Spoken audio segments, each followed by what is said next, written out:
혹시 이런 얘기 들어보셨어요?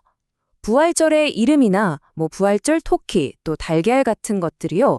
사실은 기독교가 이교도 축제를 슬쩍 가져온 거다라는 주장 말이에요. 인터넷에서 꽤 유명한 이야기인데 이게 진짜 사실일까요? 오늘 한번 제대로 파헤쳐보죠. 네, 바로 이거죠. 아마 인터넷 밈이나 여러 온라인 게시글 통해서 많이들 보셨을 거예요. 부활절은 원래 이교도들의 봄축제였다는 듣기에는 아주 그럴듯한 이야기요. 자, 그런데요. 결론부터 딱 말씀드릴게요. 그건 사실이 아닙니다. 이 주장은 역사적인 근거가 굉장히 희박해요. 자, 그럼 도대체 왜 이런 오해가 생겨난 건지, 그리고 실제 역사는 우리에게 뭘 말해주는지 지금부터 하나씩 한번 따져볼까요? 좋습니다. 그럼 가장 먼저 논란이 되는 것부터 시작해보죠. 바로 이스터라는 이름입니다. 이 이름이 고대 여신의 이름에서 유래했다는 주장이 가장 많거든요. 가장 많이들 얘기하는 게 바로 이거예요. 이스터랑 고대 바빌로니아 여신 이슈타르. 어때요? 발음이 비슷하니까 여기서 따온 거다라는 거죠. 근데 이게 딱 연상 오류라는 겁니다. 그냥 소리가 비슷하다고 해서 둘 사이에 역사적으로 관련이 있다고 볼 수는 없는 거죠. 이 비유를 보시면 느낌이 확 오지 않으세요? 영화배우 스티븐 시걸이랑 바다에 사는 새, 시걸, 즉 갈매기. 발음만 같지 아무 상관없잖아요. 이것처럼 이스터와 이슈타르도 그저 우연히 발음이 비슷할 뿐이라는 겁니다. 정말 재치 있는 비유죠? 여기 아주 결정적인 증거가 또 있습니다. 사실 이스터라는 말은요, 영어랑 독일어 같은 일부 게르만어권에서만 쓰는 어떻게 보면 되게 특이한 이름이에요. 전 세계 대부분의 나라에서는요, 히브리어로 유월절을 뜻하는 파스카, 파샤에서 유래한 단어를 쓰거든요. 그러니까 출발점 자체가 완전히 다른 거죠. 자, 알겠습니다. 이슈타르는 아니라고 해요. 그런데 또 다른 주장이 있죠. 바로 게르만족의 봄의 여신 오스타라요. 이건 이름도 훨씬 비슷해서 이거는 진짜 아닐까? 싶죠? 보세요. 이 숫자 1, 이게 핵심입니다. 오스타라라는 이 여신에 대한 기록이요. 역사적으로 딱 한 번, 단 한 군데 나옵니다. 7세기에 영국의 한 수도사가 쓴 글에 잠깐 언급되는 게 전부예요. 그 외에 다른 어떤 문헌에서도 이 여신의 이름은 찾아볼 수가 없습니다. 증거라고 하기에는 글쎄요, 너무 부족하지 않나요? 그렇다면 진짜 기원은 뭘까요? 학자들은 전혀 다른 곳을 보고 있어요. 종교가 아니라 바로 달력입니다. 고대 영어로 4월을 오스타르 마나스, 즉 봄의 달이라고 불렀대요. 부활절이 주로 이 봄의 달에 열리다 보니까 사람들이 그냥 자연스럽게 그 달의 이름을 따서 축제를 부르게 된 거죠. 우리가 미국 독립기념일을 그냥 7월 4일이라고 부르는 거랑 똑같은 원리예요. 자, 이름에 대한 궁금증은 풀렸고요. 그럼 다음으로 넘어가 볼까요? 바로 부활절의 상징인 토끼와 달걀입니다. 이것도 이교도 문화에서 왔다는 얘기 정말 많잖아요? 과연 그럴까요? 이 연대표를 한번 보세요. 이게 아주 중요한 걸 보여주거든요.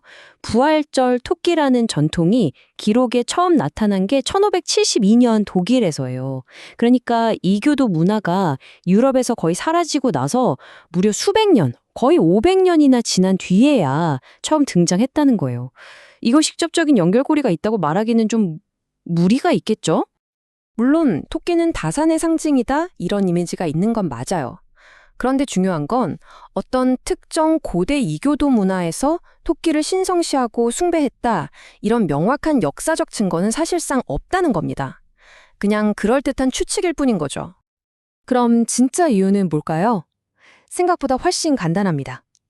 토끼는 그냥 봄에 흔히 볼 수 있는 동물이니까요. 겨울 내내 보기 힘들었던 토끼들이 부활절 즈음인 봄이 되면 들판에 막 뛰어다니기 시작하잖아요. 그러니까 사람들이 자연스럽게 봄의 축제인 부활절과 연결한 겁니다.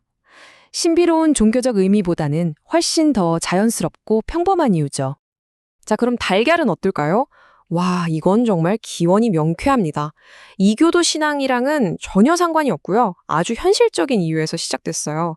바로 기독교의 사순절 금식 전통 때문인데요. 40일 동안 달걀을 안 먹는데 닭은 계속 알을 낳잖아요.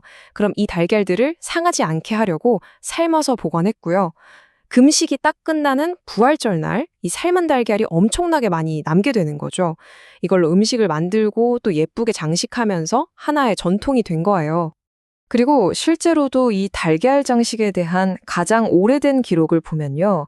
고대 이교도 시대가 아니라 한참 뒤인 13세기 중세 기독교 시대에 나타납니다. 당시 영국 왕이었던 에드워드 1세가 부활절 선물로 주려고 달걀에 금박을 입혀서 장식했다는 기록이 남아있거든요. 자, 정리해볼까요? 이름, 토끼, 달걀, 전부 이교도와 직접적인 관련이 없다는 걸 확인했습니다. 그런데 말이죠. 왜 이런 이야기들은 사라지지 않고 계속해서 퍼져나가는 걸까요? 마지막으로 이 부분을 한번 짚어보죠. 핵심은 바로 이거예요. 이 문장처럼요. 진실은 우리가 생각했던 것보다 훨씬 더 평범하고 단순하다는 겁니다.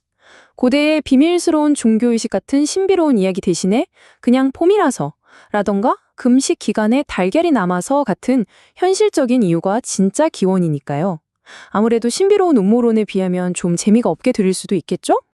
물론 이런 건 있어요. 오늘날 부활절이 너무 상업적으로 변했다 이런 비판은 충분히 할 수 있습니다. 그건 타당한 지적이죠. 하지만 그 비판의 근거를 이건 원래 이교도 거니까 라는 잘못된 역사 지식에서 찾는다면 그건 이야기가 완전히 달라집니다. 애초에 잘못된 전제에서 출발한 주장이니까요. 그래서 마지막으로 이 질문을 던지면서 마무리하고 싶네요. 역사적 사실이 신화나 음모론보다 덜 자극적이고 덜 흥미로울 때 우리는 왜 더 극적인 이야기를 믿고 싶어 하고 또 퍼뜨리게 되는 걸까요? 어쩌면 이 질문 자체가 오늘날 우리가 어떻게 정보를 받아들이고 소비하는지에 대해 많은 걸 생각하게 하는 것 같습니다.